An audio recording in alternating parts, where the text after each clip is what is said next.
Hi everybody, I'm Maura Manzo, co-founder of Yoga Home. I'm Candace Stevens. And we today are just going to have a chat, and we've been wanting to have this chat for a while, about trauma-informed practices in yoga, and kind of what's going on with them, and what we both think, what we both know, and to just share some of that with you. Cool. Sound good? Yeah. So Candace, why don't you tell everybody a little bit about like who you are and your background as it relates to trauma and trauma-informed practices? Sure. So I am a yoga teacher, but I also have a background as a trauma specialized therapist. I have a master's in clinical and counseling psychology, and I spent some time working with people who had experienced domestic violence and then families in trauma-intensive communities. I've also spent a lot of time studying with people in the yoga field and sort of combination fields who've done research to see what movement, breathing, and other practices can help work on trauma. So people like Bo Forbes, Bessel van der Kolk, and then reading excessively, lots of things on the internet. So I've spent a lot of my time in life trying to understand this a little better, and also through experience. Yeah. And my experience with trauma and trauma-informed practices probably started with my interest in the chakras and learning about the chakras, and specifically Anandaya Judith's method of working with the chakras and mindfulness practices and yoga practices. And then really working with Off the Mat and Into the World and the Sean Korn, Suzanne Sterling, and Hala Corey. So much of what they offer and what the Off the Mat faculty offers are trauma-informed practices. So Nikki Myers has been one of my teachers. She's the founder of Y12SR. Karen Kelly, Melanie Moore, and just learning about this intersection of psychology, of neuroscience and yoga, and being really curious and seeing how that has affected me personally and how deeply impactful this work is with people. I've also been studying with Lakeside Global Institute, their trauma courses, so not necessarily in the yogic lens, more in the therapeutic lens, and so just learning more about how this impacts different communities and different areas of work in the world. Yeah, and I've been friends with Candace for like 10 years, and so this is something that we talk about all the time, and I think we've watched each other grow into our roles as teachers, and kind of the different paths and the different areas of study and personal growth that we've done, and we always end up having really great combos about this, and so this is part of why we wanted to put some of it on film. So I think the best way to do this is like just start with some questions. I'll ask you some questions, and then you can ask me some questions, and we'll just see where it lands. So Candace, I think the first thing that's probably important to ground some of this in context for people that are watching is, what is trauma? That's a big one. So trauma, the definition used to be limited to like physical symptoms or some big thing like near-death experience or something that had happened that created an overstimulation of the nervous system where you're trying to do things to survive. The definition has since expanded to near-death experiences, vicarious trauma, trauma being done emotionally or by threats or things like that. So it can be anything that renders you with a sense of helplessness, that throttles you down and you have to go into survival mode. And so with trauma, it can go a lot of different ways. A lot of times it's this pure fight or flight kind of response where we're hyper alert, we're looking around, we're really sensitive. It can be going towards the freeze response where we can't even move, or the collapse where we just play dead and disconnect and go somewhere else. So it can either go to like hyper aware or totally disconnected. This is really helpful and essential in the moment of a crisis. It's not, PTS or post-traumatic stress when something is actually happening.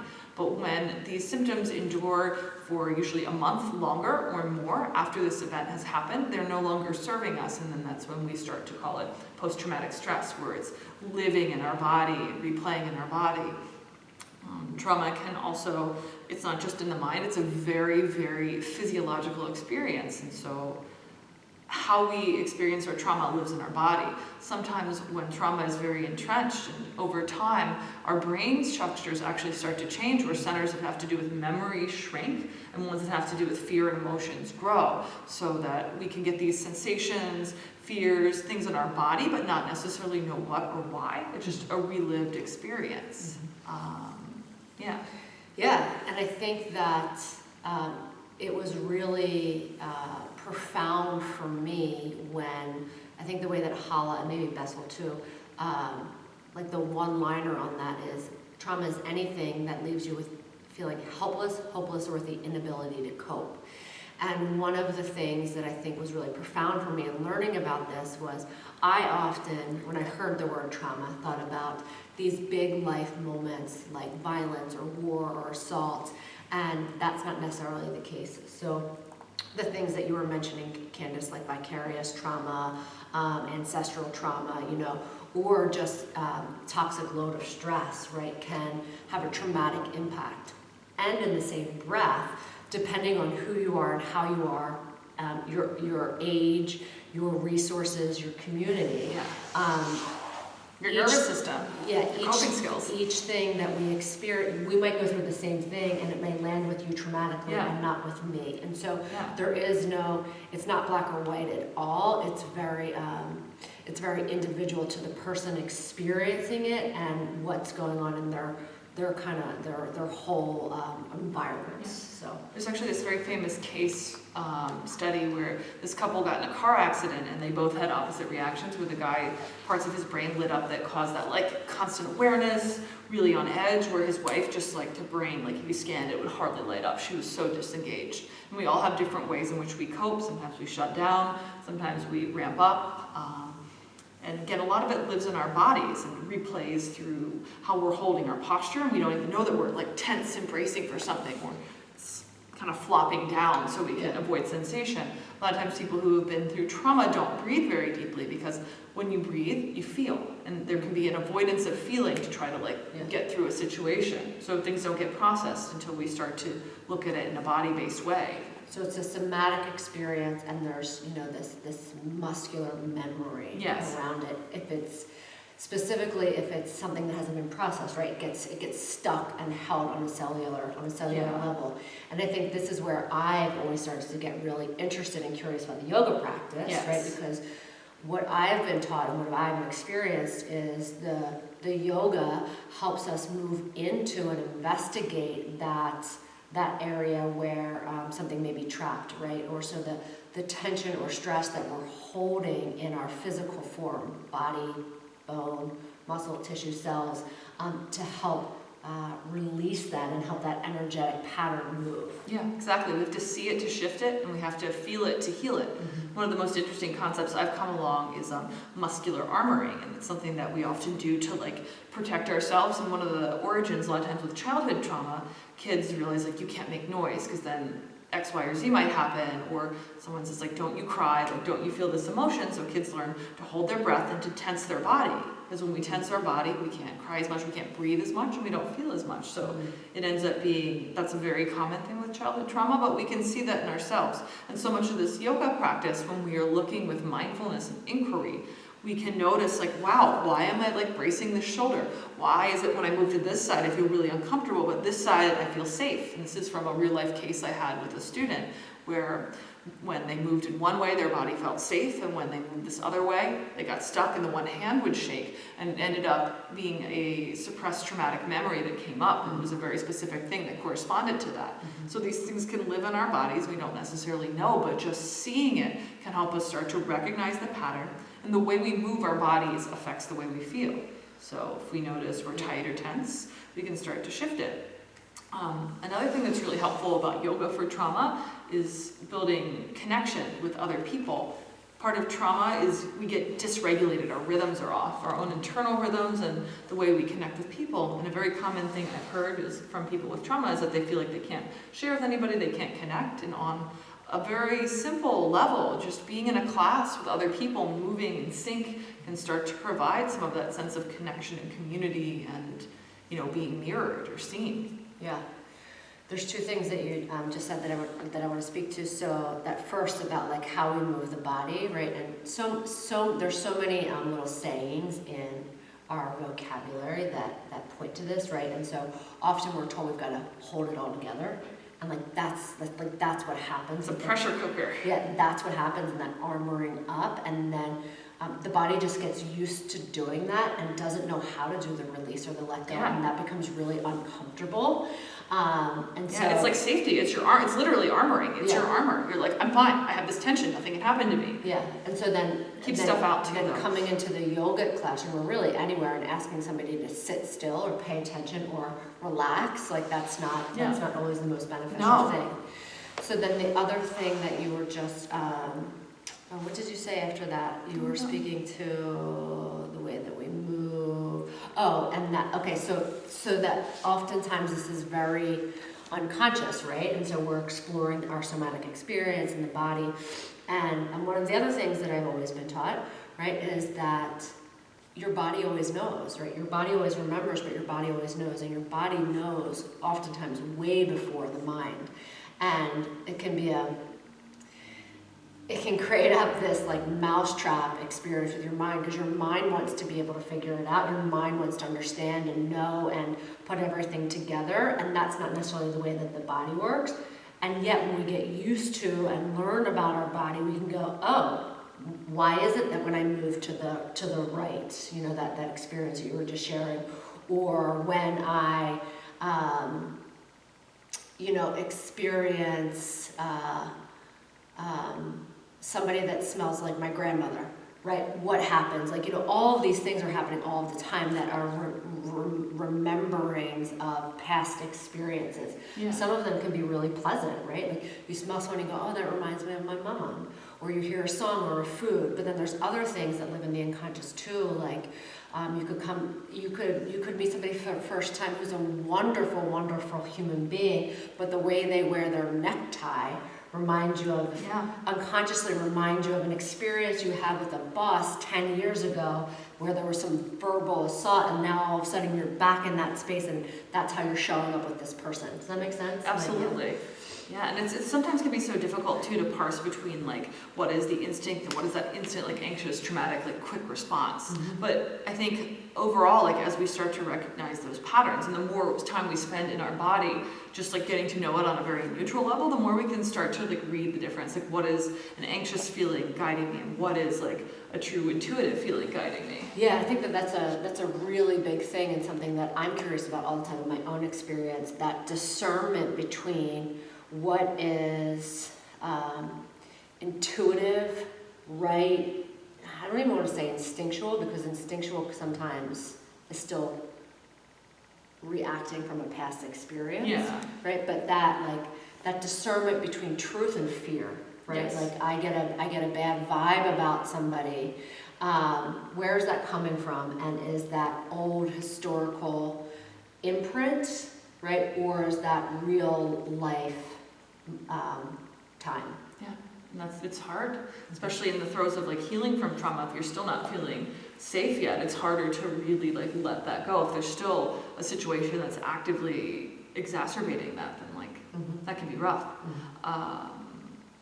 But then again, it's the practice. So one of the things about trauma-sensitive yoga, when we're doing that in class, it aims to really give people choice. So you talk about like getting stuck, like not wanting to be moving or feeling your body, things like that. In a trauma-sensitive class, generally there's always some movement, and there's never any mandate to do anything. The teachers are very careful in the ways in which they instruct, so it's not like, now step your foot forward. It's like, if you wish to, you could bring your foot forward. So it's always an invitational language.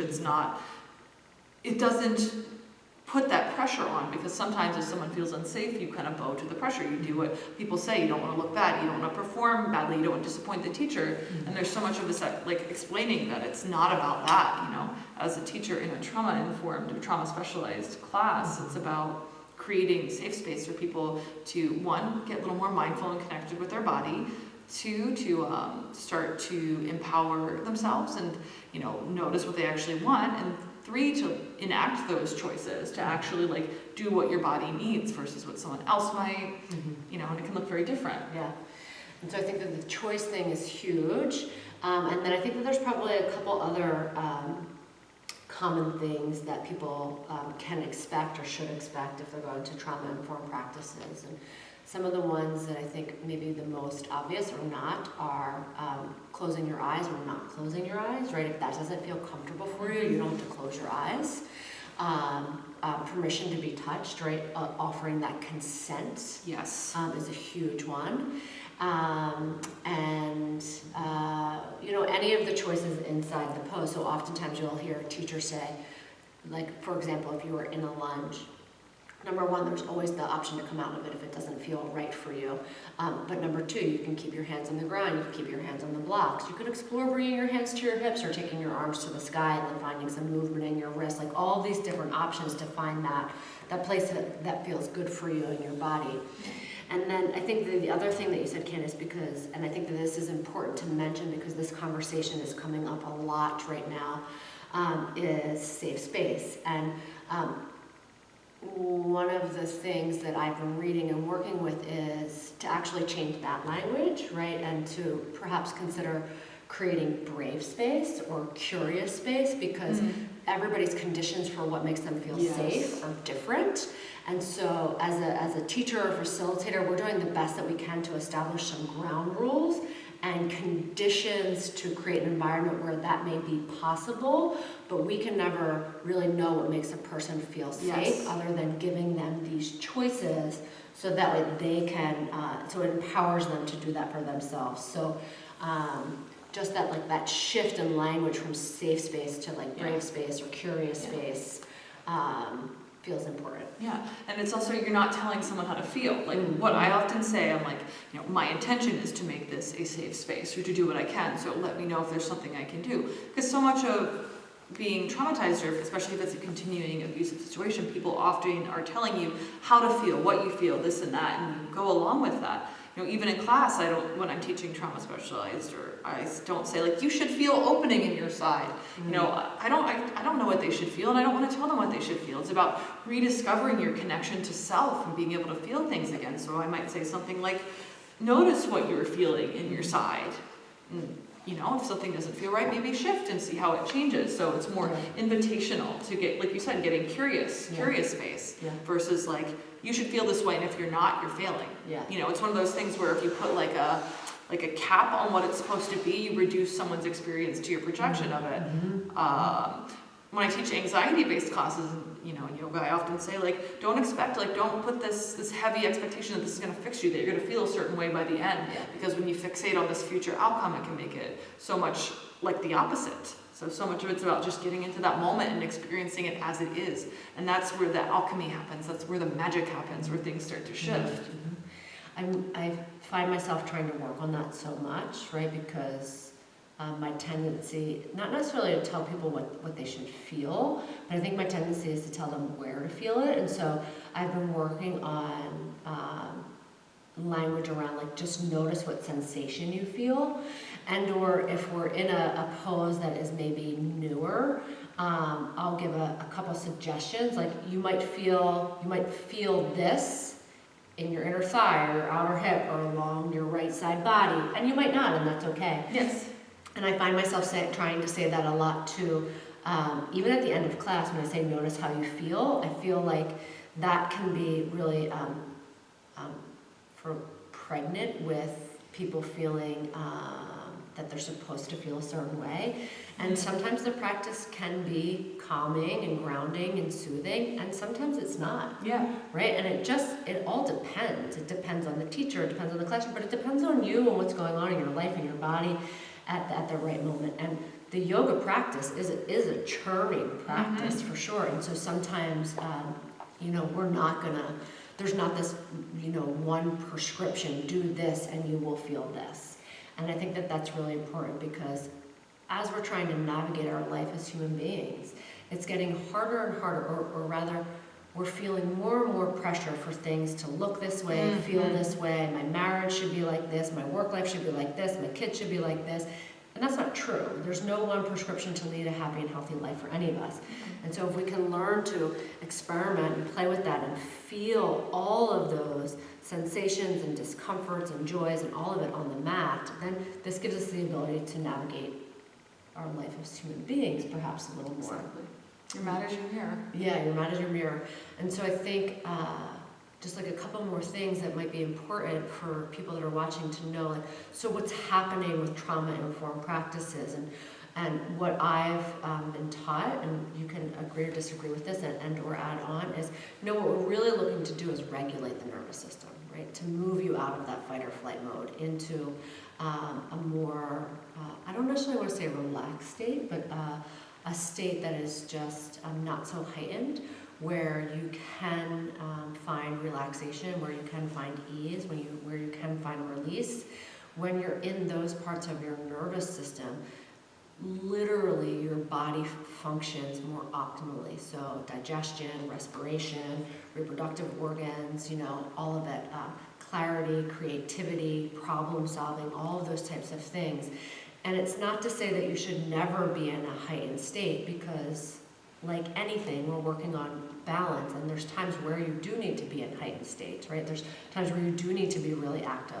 But that's different than constantly being in a stress mode or a fear mode, and that's what we're looking to counter, work with, and heal in trauma and any trauma-informed practice. Yeah. Is that correct? Yeah, and the one thing I would add to that is about sometimes people do the other side where there's total dissociation and disconnection from the self and reality, where you're really just zoned out and disconnected from everything, and that can actually show some of those like lower heart rate, lower blood pressure, all that. So it's not Because you just totally check out. Yeah, you're totally like you're not even present. So sometimes those practices are about coming back to sensation and awareness. Sometimes I have people do the thing where you kneel and you tuck your toes under and sit on your heels to like come back like, whoa, I'm feeling a thing and I'm noticing that. Like using yoga in very specific ways to address whatever nervous system things are coming up. So, a lot of times we see, more of the outward symptoms, but the detached ones can often require like balancing in the other way a little bit. Yeah, good point. But with mindfulness, because ultimately it's about balance. We want to balance the nervous system. We don't want to send it too far one way. We don't want to send it too far in the other way. And I think there's a lot of like venerizing the like super sympathetic arousal state, which is basically fight or flight all the time. Like do all the things as fast as you can, be really aware. And it's like, I think there's so much work that needs to be done in all of our communities, but like you don't have to do everything at once. You can learn, you're allowed to relax. It's not wasting time. It's not like being unproductive. It's not that it's essential to productivity to have downtime in your nervous system, because it messes with your whole body. It messes with your nervous system, your heart, your endocrine system, your circulatory system. Like everything is affected by how much cortisol, adrenaline, all these different norepinephrine, all these hormones that get cycled through when we're feeling in a really intense state. It's balance. Yeah. And so I always like to close by offering some points for action, right? So let's start with this question first. If people want to learn more about the intersection of trauma-informed work and yoga, can you give 3 resources? Sure. I would say Yoga for Trauma by David Emerson is a really great book that is written both for students, for clinicians, and for yoga teachers. So whatever angle you're coming at, it's pretty accessible. It gives a basic overview of trauma and traumatic symptoms, and gives postures you can do. It talks to each different group and what they might need, and sometimes it might intersect to all 3. So there's that. I'm trying to think what else. Another book that's been influential for me is The Body Keeps the Score by Bessel van der Kolk. I'm trying to think of a 3rd resource for like online stuff. I have 2 for online. Yeah. Either of them actually can be in person. So Halakori's trauma-informed yoga training. If you look up Halakori, it's HALAKHOURI. She has a ton of different resources online, from online classes to in-person teacher trainings to articles. She also brings a lot of social justice work into this framework, which I think is super important. And then the other one, there's so many people from the Off the Mat faculty, but another online resource that is actually not in the lens of yoga, but will teach you a lot about trauma, is Lakeside Global Institute. So they have a lot of classes online, but then depending on where you live, they have in-person trainings as well. If you're lucky enough to live in the Philadelphia area, a lot of them are sponsored by United Way, so United Way funds them, which means you have the opportunity to attend those free of charge. Cool. That's super interesting. Yeah.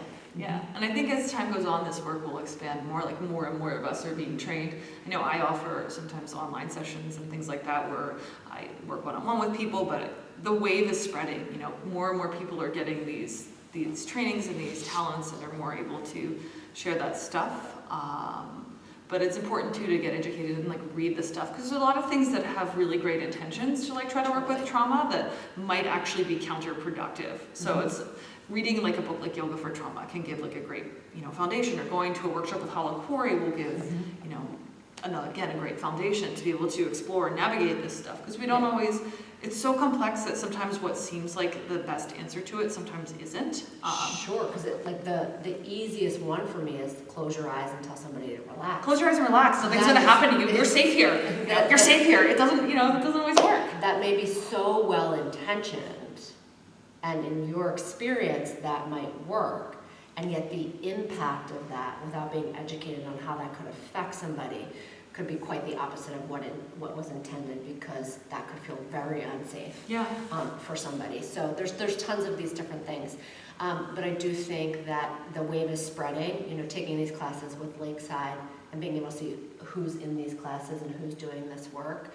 And there seems to be an agreement between everybody that I've studied with in the yoga world and out, that trauma-informed practices or people-informed practices, because all of us, to some degree or another,